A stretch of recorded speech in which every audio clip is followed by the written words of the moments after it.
falar em português para desenvolver um pouco melhor o raciocínio, e inicio agradecendo o convite. E eu devo fazer um reconhecimento da relevância do debate e do acerto dos organizadores do evento em sugerir um debate como esse que está sendo proposto. Muito interessante, acompanhei pela parte da manhã e me parece uma experiência, um conjunto de experiências riquíssimas e que, sem dúvida alguma, para a nossa experiência lá no Rio Grande do Sul, levaremos e absorveremos boa parte daquilo que ouvimos daqui no dia de hoje.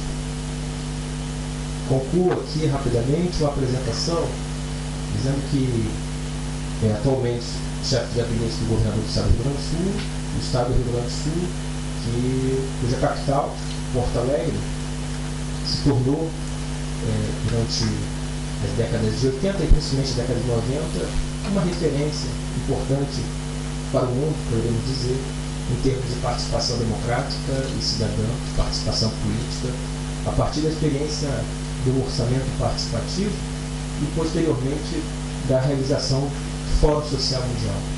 Então, é a partir dessa realidade, desse estado, que nós desenvolvemos a experiência do Gabinete Digital. Eu queria compartilhar aqui um conjunto de reflexões que nos levaram à organização do Gabinete Digital. Lembrando que a nossa experiência de governo é uma experiência que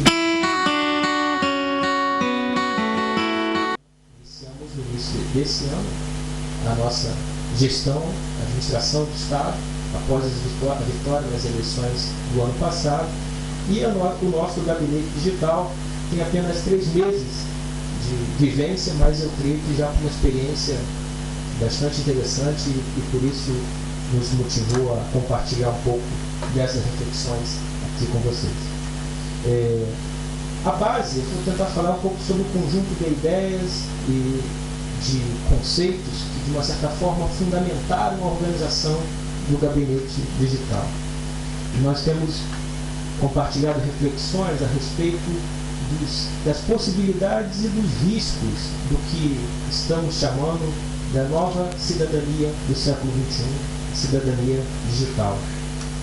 Essa nova cidadania nos colocará diante da possibilidade do estabelecimento de um controle total do cidadão sobre o Estado, muito embora também o seu contrário seja uma possibilidade.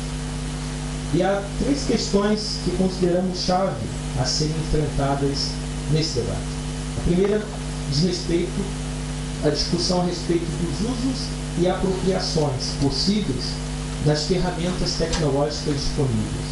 Estamos falando, em última análise, da disputa pelo controle da informação e do conhecimento que pode confrontar abertamente Estado e sociedade nas próximas décadas. E poderíamos dizer também que esse confronto é perfeitamente visível hoje, por exemplo, no caso do Wikileaks.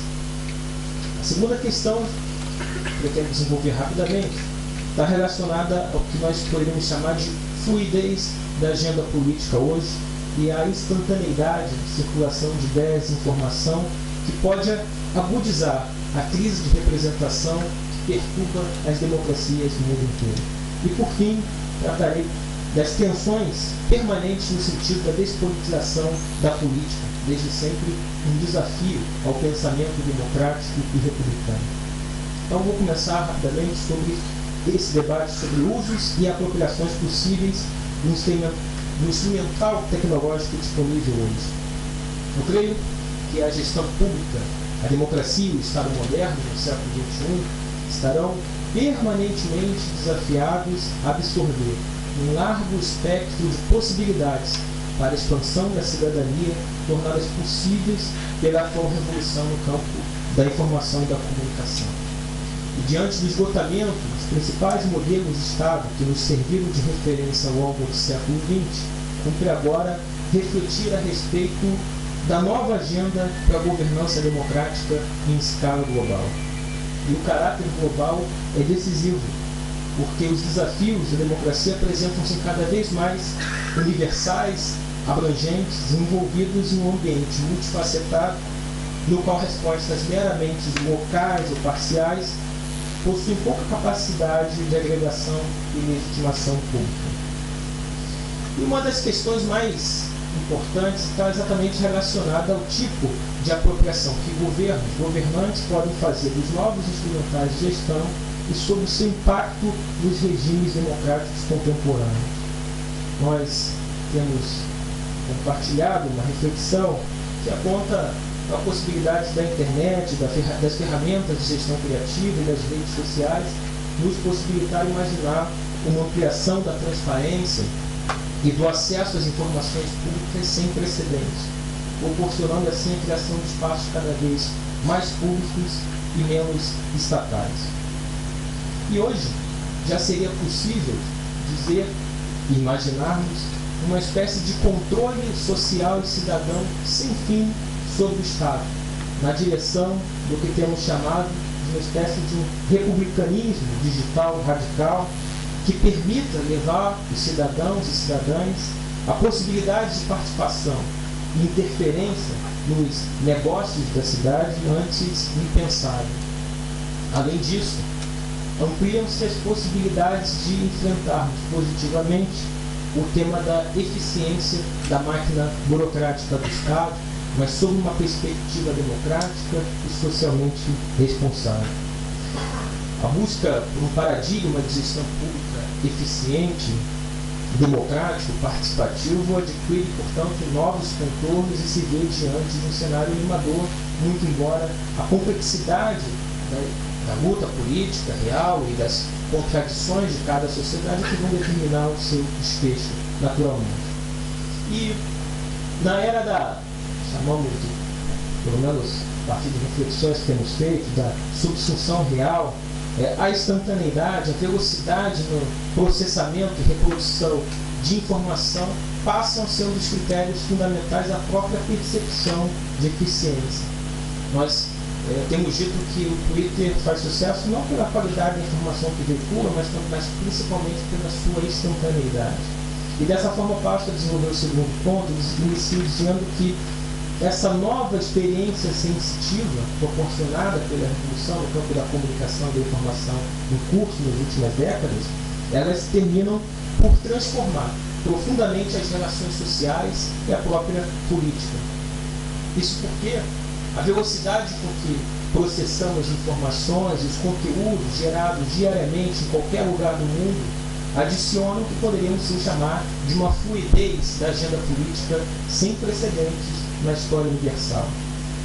E o impacto dessa revolução cognitiva na política será decisivo para a definição e redefinição dos regimes políticos nas próximas décadas. Acreditamos que vivemos uma transição de paradigmas tão profunda que é muito difícil termos a noção exata do que está por vir e o que está ocorrendo em termos de ativação da cidadania e da participação política. Podemos dizer, sem sombra de dúvida, que a democracia, tal como a maioria de nós aqui conheceu, já não existe mais. E a democracia no século XXI ela tende a ser mais contraditória, complexa e poderia-se dizer também até mais perigosa do que a democracia no século XX, porque ela vai estar ainda mais sujeitos a impulsos e estímulos que podem detonar processos cada vez mais incontroláveis. Vídeo exemplo agora recente das revoluções ou revoltas, preferirem, no mundo árabe e as manifestações que ocorrem hoje em vários países da Europa Ocidental. E esse desafio é gigantesco, uma gigantesca tarefa para o Estado, porque as estruturas estatais elas não estão organizadas para promover a agilidade e, mais do que isso, é evidente a existência de um grandioso déficit entre a agenda do Estado, do governo, dos Estados em todo o mundo, e as agendas da sociedade. Governantes do mundo inteiro governam em grande medida alienados em relação aos movimentos reais da sociedade. E esse processo que nós estamos falando, ele, na verdade, acaba por aumentar esse fosso, esse distanciamento entre a agenda do Estado, a agenda governamental e a agenda pública que a sociedade desenvolve a partir de seus processos autônomos. E começa então a desenvolver a terceira questão a partir da constatação de que poderíamos dizer que nunca foram tão intensas, tão evidentes as tensões em favor da despolitização da política. E essa tensão está na base das crises, por exemplo, que nós assistimos e resultam em protestos gigantescos hoje em vários países da Europa Ocidental, por exemplo.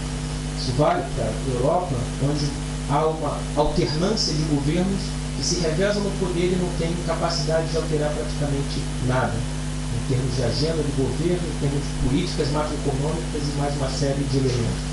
As forças do mercado e dos interesses transnacionais criaram esse impasse para a democracia e ele terá que ser superado de alguma forma, porque as pessoas não levarão mais a sério regimes nos quais os partidos se revezam no poder sem terem condições de fazerem absolutamente nada diferente daqueles que o antecederam, né? Hoje, poderíamos dizer que talvez a maior ameaça à democracia e à república seja mesmo essa pretensão de despolitizar a política e retirar dos cidadãos a possibilidade e o direito à escolha. Não há opções, porque são todos iguais, devem fazer o mesmo, e ao fazer diferente, o governante pode ser taxado pelos grandes meios de comunicação, e isso é uma prática muito comum em vários países, né, como autoritário, ditador ou fanático, seja algo do tipo. E a resposta a esse impasse, no nosso entendimento, deve ser mais democracia e mais participação. Portanto, está ok agora?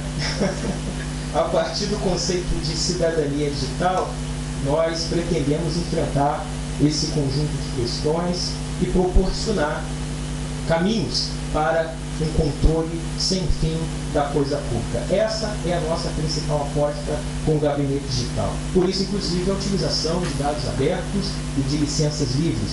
Também queremos demarcar nesse campo